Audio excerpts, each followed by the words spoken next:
Alors, pour la manipulation du goniomètre, il y a le spectroscope. On va mettre en évidence des interférences à n ondes. Alors, on va mettre une source et ici un réseau. Donc, nous avons plusieurs ordres d'interférences, en particulier l'ordre qui coïncide avec le faisceau direct, k égale à 0. Et vous avez l'ordre 1 et moins 1, et l'ordre k égale à 2, k égale à moins 2, donc de part et d'autre, et ainsi de suite. Ces tâches, donc ces ordres, ils représentent en fait les pics ou bien les maxima principaux des interférences à n ondes. Alors, on ne va pas percevoir les minima et les maxima. Plutôt les minima, c'est la lumière et les détails, il n'y a pas de problème, mais les maxima secondaires ils ne sont pas visibles, du moment que nous disposons d'un réseau avec un nombre très grand d'ondes cohérentes. Donc, on avait dit que si le nombre de fentes ou bien d'ondes qui vont interférer est très grand, on a tendance à ne pas voir les maxima principaux, les maxima secondaires. Donc, juste les maxima principaux qui sont visibles. Ça, c'est la situation d'une onde monochromatique. Mais si j'utilise une onde polychromatique, alors ici, j'aurai la même chose, toujours j'aurai la même chose, une tâche, mais à partir de l'ordre du premier ordre, il y a séparation des raies.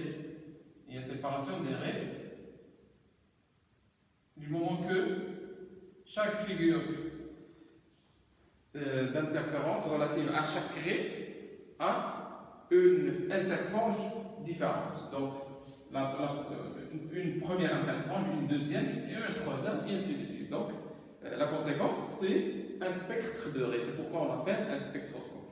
D'accord? Donc, on a la possibilité d'effectuer des mesures sur le longueur d'onde de chaque raie visible par ce spectroscope. Alors, en utilisant la relation du réseau. La relation du réseau, donc nous avons normalement ce montage. Vous avez un rayon incident, il va subir une déviation selon une direction donnée. Ça, c'est l'angle de déviation, et c'est par définition l'angle constitué par le prolongement de l'angle d'incidence avec le rayon qui va émerger.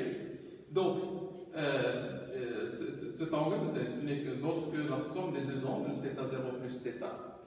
Et en écrivant les conditions de frange brillante, à savoir une différence de marche qui est égale à 1 entier fois la longueur d'onde, on aboutit à la relation du réseau. C'est ça.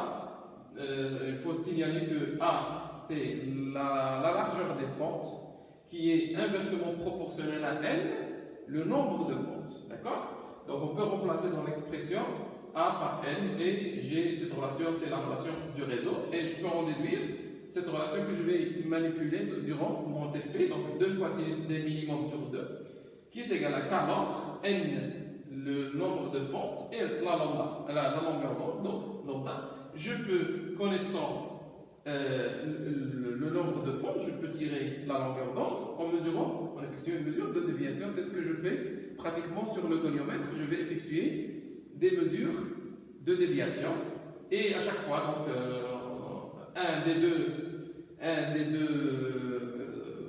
variables étant connu, on va tirer le deuxième, bien entendu, étant donné un ordre donné, donc premier, deuxième ordre et ainsi de suite.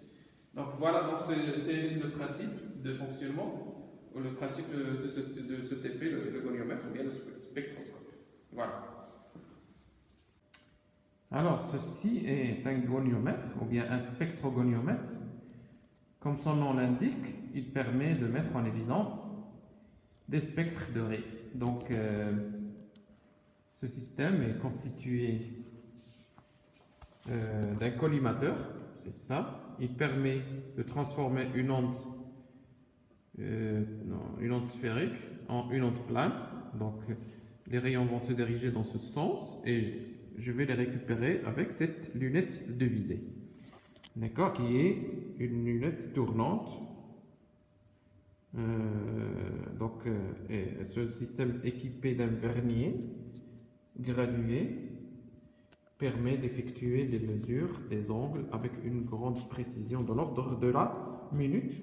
Donc pour des lectures très fines et plus exactes, j'ai une lentille qui me permet d'effectuer des mesures avec grande précision. J'ai une plateforme ici où je dispose mon réseau. Ça, c'est un réseau de diffraction. Ce réseau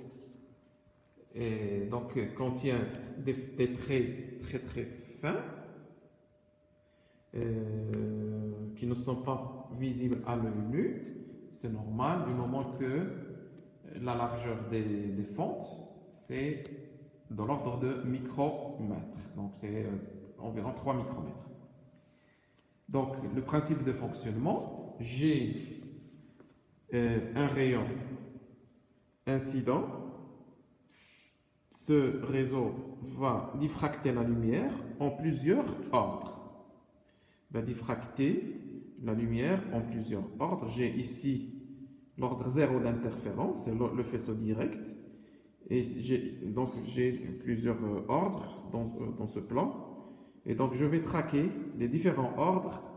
Chaque ordre, puisque c'est une source polychromatique, je vais visualiser des raies. Pour chaque ordre, j'ai la possibilité de mesurer l'angle de déviation ici, donc de déviation minimum, et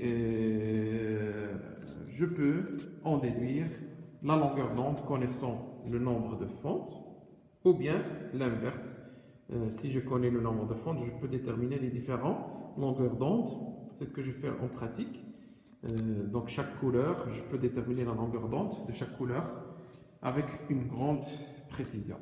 Donc comme c'est très délicat de filmer avec une tablette le spectre de raies, je n'arrive pas à capter les raies, donc je vais joindre à la vidéo quelques photos où les raies, le spectre de raies sont assez visibles. Donc voilà, donc c'est pour le fonctionnement de ce spectroscope ou goniospectroscope. Alors, ceci est le spectre de raies de la lampe spectrale à vapeur de zinc. Alors la deuxième photo, c'est le spectre de raies de la lampe spectrale à vapeur de mercure.